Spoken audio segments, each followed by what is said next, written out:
Hello बच्चों, क्या हाल है। तो बच्चों, लास्ट क्लास में हमने यूनिट 1 नेशनल इनकम को अच्छे से कंप्लीट कर दिया था। अगर किसी ने अभी भी नहीं देखा है तो डिस्क्रिप्शन में लिंक मिल जाएगी, जाके चेकआउट कर सकते हैं। आज हम स्टार्ट करने वाले हैं यूनिट नंबर 2, जिसका नाम है मनी एंड बैंकिंग, जिसमें हमारा सबसे पहला चैप्टर आता है, चैप्टर नंबर 5, जो है मनी। और आज इस वीडियो में हम इसी चैप्टर को स्टार्ट करने वाले हैं और इसी वीडियो में इसे खत्म भी कर देंगे। तो ज़्यादा टाइम वेस्ट नहीं करते, सीधा चैप्टर को स्टार्ट करते हैं। तो बच्चे लोग, हमारा जो सबसे पहला टॉपिक आता है वो आता है बार्टर सिस्टम ऑफ एक्सचेंज, जिसे हिंदी में बोलते हैं वस्तु विनिमय प्रणाली। और हाँ, आज से हम हिंदी में भी स्टार्ट कर रहे हैं ताकि जो हिंदी मीडियम वाले बच्चे हैं वो भी अपने साथ साथ कवर कर सके। ठीक है, इसका मतलब क्या होता है? It is a system of exchange in which goods are exchange for other goods. यानी कि यह वह प्रणाली है जिसमें वस्तु का विनिमय वस्तु से किया जाता है। देखो, विनिमय मतलब होता है एक्सचेंज करना। ठीक है, एक्सचेंज मतलब लेन देन करना। यानी कि बार्टर सिस्टम ऑफ एक्सचेंज एक ऐसा सिस्टम है जिसमें गुड्स के बदले गुड्स को एक्सचेंज करते हैं। ठीक, तो बच्चों लोग, इसके लिए मैंने यहाँ पे एक एग्जांपल बनाया है। हमारे पास एक भाई साहब है पाल सिंह, दूसरे भाई साहब है सिंहपाल। अब जो ये पाल सिंह भाई साहब है ना, इनके पास दाल है बट इन्हें चाहिए चावल। और वहीं दूसरी तरफ ये सिंहपाल भाई साहब है, इनके पास चावल है बट इन्हें चाहिए दाल।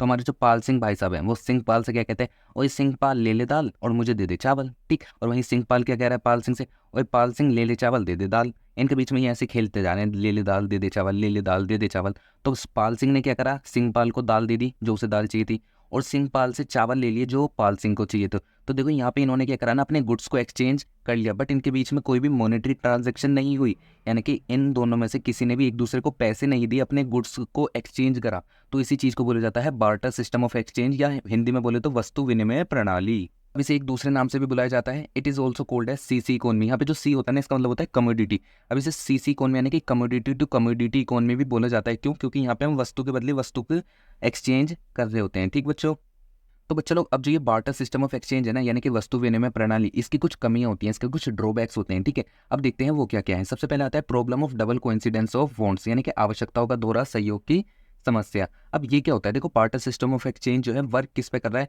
कि हमारे पास वो गुड्स है जो सामने वाले को चाहिए, और सामने वाले के पास वो गुड्स है जो हमें चाहिए। ठीक, बट एक बात मानो, एक सोच के देखो, अगर हमें जो गुड्स चाहिए, जैसे हमारे एग्जाम्पल में पाल सिंह के पास दाल थी और इसे चावल चाहिए थे। ठीक, और सिंहपाल के पास चावल थे। अब ये जाता है सिंहपाल के पास, बोलता है कि भाई मुझे चावल दे दे और मेरी दाल ले ले। बट सिंहपाल मना कर दे कि मैं नहीं दे रहा तुझे चावल। ठीक, अब देखो, यहाँ पे अगर सिंहपाल ने इसे चावल देने से मना कर दिया और इसकी दाल लेने से मना कर दिया, तो यहाँ पे तो इनका एक्सचेंज हो ही नहीं पाता ना। ठीक, तो यहाँ पे जो ये एक्सचेंज होता है ना, ये फेल हो जाता था काफ़ी बार। तो यही प्रॉब्लम आती थी, problem of double coincidence of wants, कि हम एक ऐसा पर्सन ढूंढ ही नहीं पा रहे हैं जिसे हमारे गुड्स चाहिए और उसके पास वो गुड्स है जो हमें चाहिए। ठीक, तो ये होती थी problem of double coincidence of wants, यानी कि आवश्यकताओं का दोहरा सहयोग की समस्या। अब जो हमारा अगला पॉइंट आता है वो आता है lack of common unit of value, यानी कि मूल्य की एक सामान्य इकाई का अभाव। अब इसका मतलब क्या होता है? देखो, पहले के टाइम पे ना हमारे पास कोई भी एक कॉमन यूनिट नहीं थी जिससे हम किसी भी चीज़ की वैल्यू को मेजर कर सकें। जैसे आज के टाइम पे अगर हमें किसी भी चीज़ की वैल्यू को अगर मॉनेटरी टर्म्स में मेजर करना है, तो हमारे पास क्या थी? रुपए हो गए, डॉलर हो गए, ठीक है, यूरो हो गए। तो हमारे पास आज के टाइम पे कितनी सारी अलग अलग तरह की करेंसी है जिसमें हम किसी भी चीज़ की वैल्यू को मॉनेटरी टर्म्स में मेजर कर सकते हैं। ठीक है, अगर हमें वेट मेजर करना है तो हमारे पास किलोग्राम, ग्राम और बहुत सारी ऐसी यूनिट है। डिस्टेंस मेजर करना है तो किलोमीटर हो गया, मीटर, ऐसे हमारे पास कितनी सारी यूनिट है किसी भी चीज़ की वैल्यू को मेजर करने के। बट पहले के टाइम पे ऐसे हमारे पास कोई भी वैल्यू नहीं थी, यानी कि कोई भी ऐसी कॉमन वैल्यू नहीं, कॉमन यूनिट नहीं थी जिसकी मदद से हम किसी भी प्रोडक्ट की वैल्यू को मेजर कर पाए। तो ये एक बड़ी प्रॉब्लम होती थी, जिसकी वजह से क्या होता था? इनएडिक्वेट कंसीडरेशन होता था। इनएडिक्वेट कंसीडरेशन मतलब कि मान के चलो, मैंने किसी को, सामने वाले को सामान दिया, हो सकता है उसकी मार्केट वैल्यू 1000 हो, ठीक है, बट सामने वाले से जो भी मुझे गुड्स रिसीव हुए, हो सकता है उसकी वैल्यू 500 भी ना हो। ठीक, तो यहाँ पे देखो, हमारा गुड्स तो एक्सचेंज हुए, बार्टर सिस्टम ऑफ एक्सचेंज तो पूरा हो रहा है, बट क्या ये कंप्लीटली एडुकेट था? ये इनएडुकेट कंसीडरेशन था ना, यानी कि हमने जो भी गुड्स एक्सचेंज करे उनकी वैल्यू पूरी नहीं थी, यानी कि वैल्यू इक्वल नहीं थी। बट पहले के टाइम पे हम ये वैल्यू मेजर ही नहीं कर सकते थे, तो इसलिए ये क्या थी? एक प्रॉब्लम थी। थर्ड पॉइंट आता है डिफिकल्टी इन फ्यूचर और कॉन्ट्रेक्चुअल पेमेंट, यानी कि भविष्य में किए जाने वाले ठेके के भुगतानों की कठिनाइयाँ। अब देखो, इसका मतलब क्या होता है? पहले के टाइम पे क्या होता था? हम ना फ्यूचर पेमेंट नहीं कर पाते थे, क्योंकि अगर हमें किसी भी पर्सन को कुछ भी पेमेंट करना है तो हमें गुड्स एंड सर्विसेज में पेमेंट करना पड़ता था। कि अगर सामने वाले को मुझे कुछ पेमेंट करनी है तो मैंने उसे चेयर दे दी, वेजिटेबल्स दे दिए, फ्रूट्स दे दिए, या जानवरों में ट्रीट करा जाता था, अपनी गाय भैंसे दे देते थे लोग, ठीक है, जमीन वगैरह दे दी जाती थी अगर हमें फ्यूचर पेमेंट करनी होती थी। बट पहले के टाइम पे ये ना फ्यूचर पेमेंट करना बहुत ज़्यादा डिफिकल्ट होता था। मान के चलो, अगर कोई पर्सन है, मुझे उसे 6 महीने बाद जो है पेमेंट करनी है, बट मुझे उसे देने के लिए सिर्फ वेजिटेबल्स है। ठीक, अब पेमेंट करनी है 6 महीने बाद, मेरे पास है सिर्फ वेजिटेबल्स, ठीक है। अब ये बताओ क्या 6 महीने बाद वो वेजिटेबल मेरे पास उस कंडीशन में रहेंगे जो 6 महीने पहले हैं, यानी कि आज की जो कंडीशन है और 6 महीने के बाद की कंडीशन, क्या वो सेम रहने वाली है? नहीं ना यार। ठीक है, यानी कि वेजिटेबल्स तो बेकार हो जाएंगे 6 महीने बाद। तो क्या होगा कि मैं फ्यूचर पेमेंट यानी कि कॉन्ट्रेक्चुअल पेमेंट, ठेके के भुगतान यानी कि भविष्य में की जाने वाले जितनी भी पेमेंट्स है उनको मैं पूरा नहीं कर पाऊंगा, इसलिए ये क्या थी, एक प्रॉब्लम थी। तो बच्चा लोग अब जो लास्ट पॉइंट आता है ये आता है difficulty in storage of value यानी कि saving and transfer of value. अब देखो हिंदी में क्या बोलते हैं, मूल्य संचय यानी कि बचत तथा मूल्य हस्तांतरण की कठिनाइयाँ। अब बच्चों ध्यान से देखो इसका मतलब क्या है। देखो आज के टाइम पे अगर आपको सेविंग करनी है तो आपके पास कितने सारे ऑप्शन है। आप पैसा बैंक में सेव कर सकते हो, इन्वेस्ट कर सकते हो शेयर्स में या म्यूचुअल फंड्स में, या फिर आप अपने घर में कैश जो है सेव करके रख सकते हो। ठीक, बट पहले के टाइम पे इतनी फैसिलिटी अवेलेबल नहीं थी। तो जो लोग होते थे ना, उन्हें गुड्स की टर्म्स में अपनी सेविंग करनी पड़ती थी। अगर किसी के पास वेजिटेबल फ्रूट्स है तो उन्हें सेव कर लिया, अगर किसी के पास फर्नीचर है तो उन्होंने फर्नीचर सेव कर लिया, अगर किसी के पास गाय भैंस है तो उन्होंने गाय भैंसों की टर्म्स में अपनी सेविंग को कर लिया। ठीक, अब देखो इसकी वजह से होता क्या था, इसकी वजह से उन्हें ना बहुत ज़्यादा स्टोरेज लगता था सेव करने के लिए, कि अगर वो फर्नीचर के टर्म्स में सेविंग कर रहे हैं तो फर्नीचर को सेव करने के लिए कितना ज़्यादा स्टोरेज चाहिए, प्लस फ्यूचर में हो सकता है कि लकड़ी खराब हो जाए। ठीक, तो उनकी सेविंग जो है फेल हो जाती थी। एंड अगर उन्हें सेविंग को ट्रांसफ़र करना पड़े तो देखो ना, अगर फर्नीचर है, अगर फर्नीचर रखने के लिए कितनी सारी जगह चाहिए, प्लस उसे ट्रांसफ़र करने के लिए एक जगह से दूसरी जगह आपको कितना खर्चा करना पड़ता है। ठीक, तो ये एक बहुत ज़्यादा बड़ी प्रॉब्लम होती थी कि स्टोरेज बहुत ज़्यादा लगता था, प्लस उन्हें ट्रांसफ़र करने में बहुत ज़्यादा प्रॉब्लम होती थी। इसलिए ये ड्रॉबैक है किसका, बार्टर सिस्टम ऑफ एक्सचेंज का। तो बच्चे लोग जब हमने बार्टर सिस्टम ऑफ एक्सचेंज में इतनी सारी प्रॉब्लम देखी ना, तो उनको सोल्व करने के लिए हम क्या लाए थे, मुद्रा यानी कि मनी को लेके आए थे, यानी कि मनी का इन्वेंशन हुआ था। अब मनी होता क्या है, it is an instrument that serve as a medium of exchange, यानी कि मनी क्या है, एक इंस्ट्रूमेंट, मुद्रा क्या है, एक ऐसा इंस्ट्रूमेंट है जो कैसे सर्व करता है, अ medium of exchange, store of value, measure of value and standard for deferred payment. Deferred payment मतलब होता है फ्यूचर और कॉन्ट्रेक्चुअल पेमेंट। ठीक है, अब एक चीज़ देखो, हमने बार्टर सिस्टम ऑफ एक्सचेंज में 4 प्रॉब्लम देखी थी। जब मनी आया ना तो उसने ये चारों प्रॉब्लम को ही सोल्व कर दिया। सबसे पहले प्रॉब्लम क्या थी हमारी, problem of double coincidence of wants, यानी कि हम ऐसा पर्सन नहीं ढूंढ पा रहे थे जिसे हमारे गुड्स चाहिए और उसके पास वो गुड्स हैं जो हमें चाहिए। ठीक, यानी कि एक्सचेंज नहीं हो पा रहा था। बट मनी के आने की वजह से क्या हुआ, मीडियम ऑफ एक्सचेंज ईजी होगा, क्योंकि मनी एक ऐसी चीज़ है जो सबको चाहिए। ठीक, सेकंड क्या थी हमारी, स्टोर ऑफ वैल्यू, यानी स्टोर ऑफ वैल्यू मतलब सेविंग करना। अब देखो मनी की वजह से सेविंग करना कितना ईजी हो गया है। हम कैश घर में सेव कर सकते हैं, बैंक में डाल सकते हैं, किसी शेयर या बॉन्ड डिवेंचर, बहुत सारी जगह इन्वेस्ट कर सकते हैं पैसा। तो हमारी सेविंग आज के टाइम पे बहुत ज़्यादा ईजी हो चुकी है।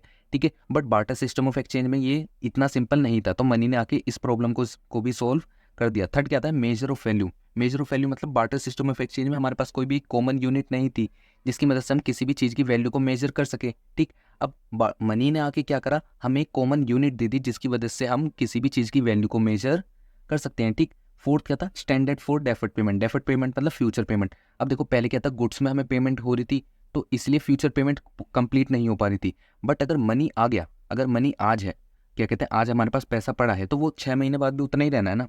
ठीक, बल्कि इंक्रीज हो सकता है अगर हमने इन्वेस्ट करा। ठीक, तो हम यहाँ पे क्या है, डेफर्ड पेमेंट जिसे फ्यूचर और कॉन्ट्रेक्चुअल पेमेंट भी बोला जाता है, उसे हम ईजिली कंप्लीट कर सकते हैं। अब अगर इसी चीज़ को हिंदी में देखें तो क्या हो सकता है, इसे ऐसे उपकरण के रूप में परिभाषित किया जा सकता है जिसका प्रयोग निम्नलिखित रूप में किया जाता है।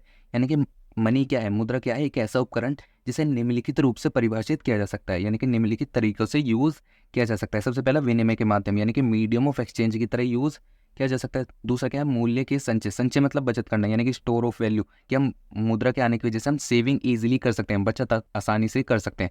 थर्ड क्या है, मूल्य के मापदंड।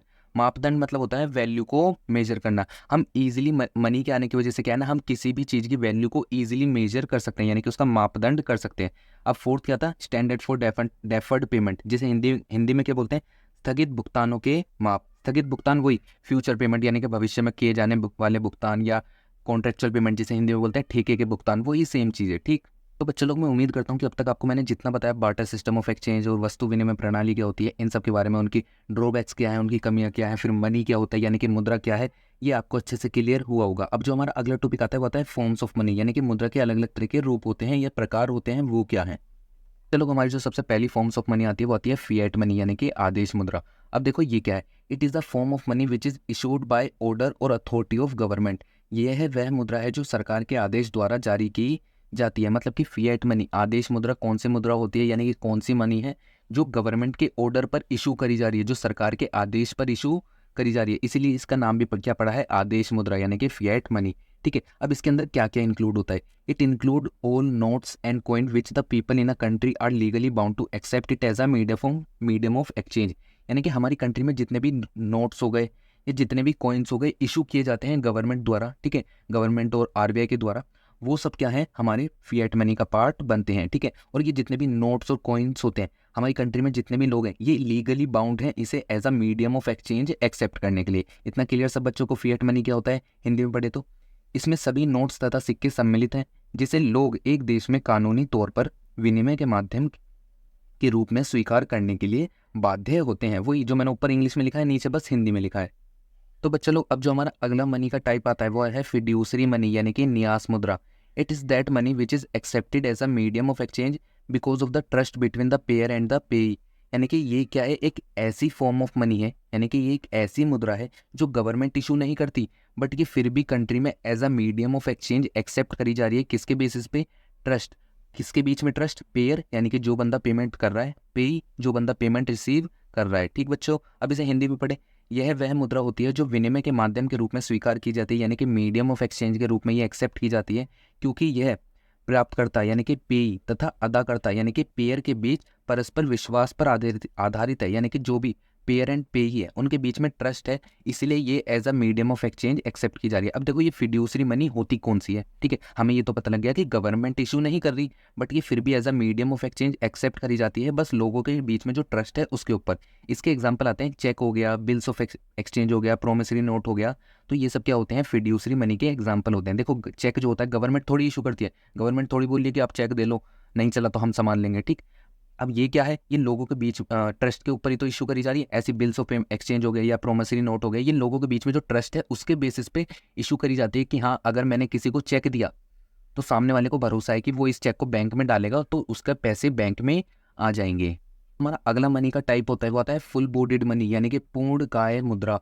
अब देखो इसका मतलब क्या होता है, it is a form of money in terms of coin. अब देखो यहाँ पे क्या है, इन टर्म्स ऑफ कॉइन यानी कि सिर्फ सिक्के के रूप में, यानी कि जो फुल बॉडीड मनी है इसमें हम नोट की बात नहीं करेंगे, सिर्फ कॉइन्स की बात करेंगे। उस commodity value is equal to the money value as and when they are issue. अब देखो इन्होंने ये क्या बोल दिया कि कमोडिटी वैल्यू क्या है, मनी वैल्यू क्या है। देखो बच्चों पहले हिंदी में पढ़ते हैं फिर इसका एक एग्जाम्पल लेंगे। यह वह मुद्रा है जो सिक्के के रूप में होती है, जो क्या है सिर्फ सिक्के के रूप में है, नोट के रूप में नहीं है। जब यह जारी की जाती है तो वस्तु मूल्य मौद्रिक मूल्य के बराबर होती है, यानी कि वस्तु मूल्य जो है मौद्रिक मूल्य के बराबर होती है। अब देखो अगर कोई भी कॉइन है, यानी कि हमने कोई भी कॉइन बनाया और उस कॉइन को बनाने के बाद हमने बोल दिया कि ये जो कॉइन है ये 10 रुपये का है, यानी कि इसकी मनी वैल्यू कितने की है, 10 रुपये की। मैं इसे मार्केट में जाके इससे 10 रुपये का कुछ भी सामान खरीद सकता हूँ। ठीक है, वही मैंने बोला कि उसके अंदर जो मटेरियल यूज हुआ है, यानी कि जो भी मैंने कोई कॉइन बनाया है और उस कॉइन को बनाने के लिए जो जो मटेरियल यूज हुआ है उस मटेरियल की वैल्यू भी क्या है, 10 रुपये। यानी कि हमारे पास मटेरियल पड़ा था, उसकी वैल्यू 10 रुपये, हमने उसे कॉइन में कन्वर्ट करा और उस कॉइन की वैल्यू भी 10 रुपये। तो ये क्या है, फुल बॉडीड मनी, जिसमें क्या होता है मटेरियल की वैल्यू यानी कि जो भी कमोडिटी उसमें यूज हो रही है, जो भी क्या है उसमें वस्तु यूज हो रही है, उसकी जो मूल्य है वो किसके, मौद्रिक मूल्य के बराबर होती है। इतना क्लियर सब बच्चों को। तो बच्चों लोग अब जो हमारा आखिरी टाइप आता है मनी का वो है क्रेडिट मनी यानी कि साख मुद्रा। अब ये क्या होता है, it is the form of money in which money value is more than the commodity value. यानी कि देखो फुल बॉडीड मनी में हमने क्या देखा कि जो भी हमारा मनी है, जो भी हमारा सिक्का है, उसकी जो मनी वैल्यू है वो इक्वल है किसके, उसमें जो मटेरियल यूज हुआ है, यानी कि उसमें जो कमोडिटी यूज हुई है उसकी वैल्यू के बराबर होती है। यानी कि हमारी वस्तु मूल्य बराबर है मौद्रिक मूल्य के। ठीक बच्चों, अब क्रेडिट मनी में क्या होता है, क्रेडिट मनी में क्या होता है, जो भी हमारी मनी वैल्यू होती है ना वो ज्यादा होती है किससे, कमोडिटी वैल्यू से। यानी कि साख मुद्रा से अभिप्राय उस मुद्रा से है जिसका मौद्रिक मूल्य वस्तु मूल्य से अधिक होता है। जैसे एग्जाम्पल के लिए मैंने एक सिक्का बनाया जिसकी मनी वैल्यू क्या है, 10 रुपये, यानी कि मैं सिक्के को ले जाके मार्केट में 10 रुपये तक का उससे कुछ खरीद सकता हूँ, बट उसमें जो वैल्यू ऑफ मटेरियल यूज, यानी कि जो भी उसमें मटेरियल यूज हुआ है उसकी वैल्यू कितनी है, मात्र 5 रुपये। यानी कि मैंने 5 रुपये का मटेरियल लगाया और 10 रुपये का सिक्का बनाया। ठीक, तो यहाँ पे जो मनी वैल्यू है वो ज़्यादा है मटेरियल वैल्यू यानी कि कमोडिटी वैल्यू, मौद्रिक मूल्य ज़्यादा है वस्तु मूल्य से। तो ये क्या है, हमारा क्रेडिट मनी होता है। तो बच्चे लोग मैं उम्मीद करता हूँ कि आपको मैंने अब तक जितने भी मनी के टाइप बताए हैं वो आपको अच्छे से क्लियर हुए होंगे। ठीक है, अब जो हमारा अगला टॉपिक आता है वो आता है सप्लाई ऑफ मनी यानी कि मुद्रा की पूर्ति। अब ये क्या होता है, देखो डेफिनेशन पढ़ने से पहले ना मैं आपको बेसिक बता देता हूँ इसका मतलब है क्या। हमारी कंट्री में एक पर्टिकुलर पॉइंट ऑफ टाइम पे जितने भी लोग हैं और उनके पास जितना भी पैसा अवेलेबल है, अगर हम उन्हें टोटल कर दें तो हमारे पास जो भी अमाउंट बन के आएगा ना वो होगा हमारा सप्लाई ऑफ मनी, यानी कि हमारी कंट्री में जितने लोग हैं उनके पास जितना भी पैसा अवेलेबल है वो क्या होता है, सप्लाई ऑफ मनी का पार्ट होता है। अब देखो यहाँ डेफिनेशन में भी क्या लिखा है, supply of money refers to that stock of money. Stock of money मतलब सप्लाई ऑफ मनी क्या है, स्टॉक कॉन्सेप्ट है, फ्लो कॉन्सेप्ट नहीं है। मैंने अभी आपको क्या बताया था, एक पर्टिकुलर पॉइंट ऑफ टाइम पे कंट्री में लोगों के पास कितना पैसा अवेलेबल है। और चैप्टर 2 में हमने क्या पढ़ा था, जब हम किसी भी चीज़ को एक पर्टिकुलर पॉइंट ऑफ टाइम पे पढ़ते हैं तो वो क्या होता है, स्टॉक कॉन्सेप्ट। इसलिए यहाँ देखो, यहाँ पे भी क्या लिखा है, supply of money refers to stock of money which is held by those who demand money. वो डिमांड मनी मतलब कि जो पैसे की डिमांड कर रहे हैं। डिमांड कौन करेगा पैसे को, कंट्री में लोग करेंगे, जो भी कंट्री में लोग रह रहे हैं वही तो डिमांड करेंगे पैसे की, ठीक है। Not by those who supply money. Supply money मतलब कि जो लोग पैसे को सप्लाई कर रहे हैं वो हमारा सप्लाई ऑफ मनी का पार्ट नहीं बनते, बल्कि जो डिमांड कर रहे हैं मनी को, यानी कि नॉर्मल जो हमारी कंट्री में लोग हैं वो जो पैसे को डिमांड कर रहे हैं वो हमारा सप्लाई ऑफ मनी का पार्ट बनता है, ठीक है। अब अगर सप्लाई ऑफ मनी को हिंदी में पढ़े, यानी कि मुद्रा की पूर्ति होती क्या है, देखो मुद्रा की पूर्ति से अभिप्राय मुद्रा के उस स्टॉक से है जो उन लोगों के पास होता है जो मुद्रा की मांग करते हैं। यानी कि कौन सा स्टॉक, जो उन लोगों के पास है जो मुद्रा की मांग कर रहे हैं। मांग कौन करता है, कंट्री में जितने भी लोग हैं, ठीक है, ना कि वो जो मुद्रा की पूर्ति करते हैं। और अब यहाँ पे जो वर्ड आया था हु सप्लाई मनी, यानी कि देखो सबसे पहले ये तो पता करो कि आखिर सप्लाई करता कौन है मनी। तो इसके लिए यहाँ पे ध्यान देना, मैंने ये चार्ट बनाया, हु सप्लाइज मनी, यानी कि मुद्रा की पूर्ति कौन करता है।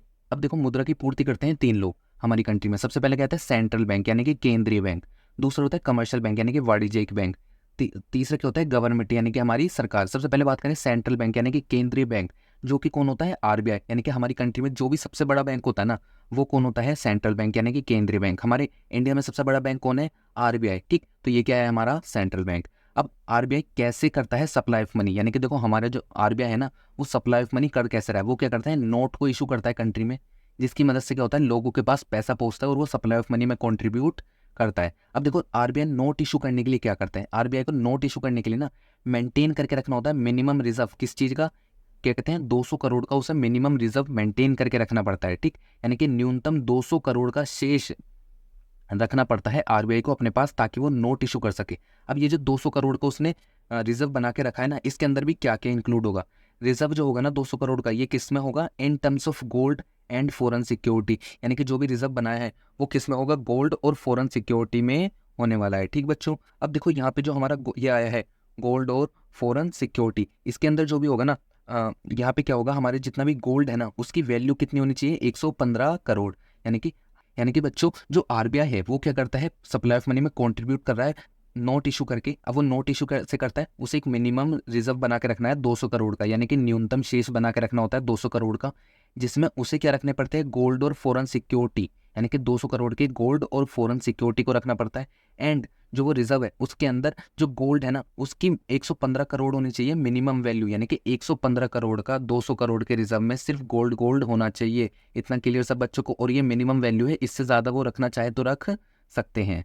तो कमर्शियल बैंक के ऊपर बात करने से पहले सबसे पहले बात करते हैं गवर्नमेंट, यानी कि सरकार कैसे सप्लाई ऑफ मनी में कंट्रीब्यूट कर रही है, मुद्रा की पूर्ति में अपना हिस्सेदारी निभा रही है। इसका मतलब क्या होता है, देखो in India ministry of finance issue all coins and 1 rupee notes, यानी कि भारत में सरकार का वित्त मंत्रालय 1 रुपये के नोट तथा सभी सिक्के जारी करता है। यानी कि देखो हमारे जितने भी तरह के नोट्स थे ना वो कौन इशू कर रहा है, आरबीआई। बट जितने भी कॉइन्स होते हैं और 1 रुपये के नोट होते हैं, यानी कि मैंने क्या बोला, जितने भी कॉइन्स हैं और 1 रुपये के नोट है वो आरबीआई इशू नहीं करता, वो कौन करता है, मिनिस्ट्री ऑफ फाइनेंस इशू करता है, जो गवर्नमेंट के अंडर आता है, ठीक। तो गवर्नमेंट कैसे कंट्रीब्यूट कर रही है, वो कंट्री में जितने भी कॉइन्स हैं और 1 रुपये के नोट हैं उनको इशू करके सप्लाई ऑफ मनी में कंट्रीब्यूट कर रही होती है। और बाकी के जितने भी नोट होते हैं वो कौन इशू करता है, आरबीआई इशू करता है। इतना क्लियर सब बच्चों को। अब जो हमारा लास्ट आता है वो आता है कमर्शियल बैंक, यानी कि कमर्शियल बैंक कौन से बैंक होते हैं, जो नॉर्मल बैंक होते हैं ना कंट्री में, जिसमें आम जनता जाके अपना अकाउंट खुलवा सकती है, जैसे एसबीआई हो गया, एचडीएफसी हो गया, पीएनबी, आईसीआईसीआई। मैं इनके बारे में भी ज़्यादा बैंक कमर्शियल बैंक सेंट्रल के बारे में ज़्यादा डिटेल में बात नहीं कर रहा, क्योंकि अगले चैप्टर पूरा बैंकिंग के ऊपर ही बात करने वाला है। तो बस अभी समझ जाओ कमर्शियल बैंक कैसे बैंक होते हैं, जो नॉर्मल आप देखते हो ना डेली बेसिस पे बैंक, एसबीआई, एचडीएफसी वगैरह, ये कमर्शियल बैंक के अंडर ही आते हैं, जहाँ नॉर्मल पब्लिक जाके अपना अकाउंट खुलवा सकती है, ठीक बच्चों। अब देखो ये बैंक कैसे कॉन्ट्रीब्यूट करते हैं सप्लाई ऑफ मनी में, ये क्या करते हैं, दे contribute in supply of money by way of demand deposit, यानी कि ये क्या करते हैं, डिमांड डिपॉजिट के रूप में सप्लाई कॉन्ट्रीब्यूट करते हैं सप्लाई ऑफ मनी में। अब यहाँ जो वर्ड आया डिमांड डिपॉजिट, डिमांड डिपॉजिट को हिंदी में बोला जाता है मांग जमाए, यानी कि मांग जमा होती क्या है, डिमांड डिपॉजिट है क्या। इसका मतलब क्या होता है कि ऐसा पैसा जो पब्लिक ने बैंकों में जमा करा के रखा है और वो अपनी डिमांड पर, यानी कि अपनी मांग पर बैंक से वो पैसा विड्रॉल कर सकते हैं या ट्रांसफर कर सकते हैं। सिंपल सी बात है, मैंने एसबीआई में 10,000 रुपये जमा करा दिए, अब मेरी मर्जी ना, मैं कभी भी उस पैसे को विड्रॉल करा सकता हूँ, तो वो क्या हुई, मेरी डिमांड डिपॉजिट। इतना क्लियर सब बच्चों को।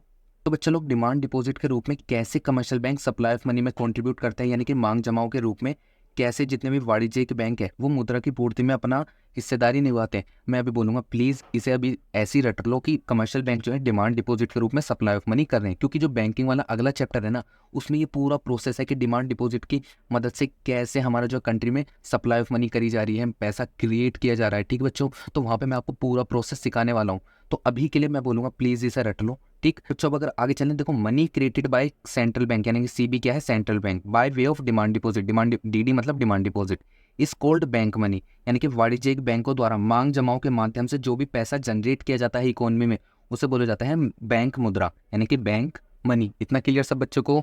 तो चलो, अब हमने देख लिया कि सप्लाई ऑफ मनी करता कौन है, central bank, commercial bank, government, केंद्रीय बैंक, वाणिज्यिक बैंक और सरकार। अब यहाँ पे जो लिखा था ना कि हम सप्लाई ऑफ मनी में उनका पैसा इंक्लूड नहीं करते जो किसके पास है, जो सप्लाई ऑफ मनी करने वालों के पास है, हम उसको इंक्लूड नहीं करते। अब ऐसा क्यों बोला था, इसके लिए मैं आपको एक एग्जांपल देता हूँ। ठीक है, तो बच्चों लोग इस चीज़ को समझने के लिए ना मैंने यहाँ पे एक एग्जांपल बनाया है कि एक पर्सन है जो महीने के 50,000 कमाता है। ये क्या करता है, जो 50,000 रुपये इसने कमाए, इसमें से 20,000 अपनी वाइफ को देता है घर के खर्चे के लिए, 1,000 रुपये अपने बेटे को देता है, 1,000 रुपये अपनी बेटी को देता है, यानी कि इसने टोटल घर में कितने पैसे दे दिए, 22,000। और इसके पास बैलेंस कितना बचा होगा, बैलेंस कितना होगा, 28,000 रुपये बचे होंगे, है ना।